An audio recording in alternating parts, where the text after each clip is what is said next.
командага адамдарыбыз биз логин паролун унутуп калган болсо, моя структура деген жерге киребиз, личный кабинетибиздеги. Детальный обзор дегенди басабыз. Детальный обзор деп турат. Шуга басып киргенибизден кийин айтайлы, биринчи линиябызданбы же болбосо биздин линиябызда аркабызда дагы адамдар бар. Аркасынан жазылган адам болушу мүмкүн да, кимдин веткасынан. Айтайлы, Алина унутуп калды дейли. Алинанын логини ушуну копировать этип туруп жиберип коебуз. Бассаңыз копировать этилет. Копировать этип алдыкпы? Мунун ортосундагы и тамгасын бассак, бизге мондай болуп чыгып калат.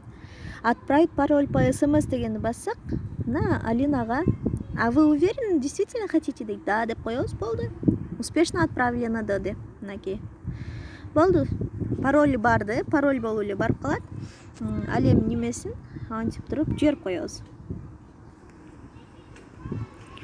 Ставить этип.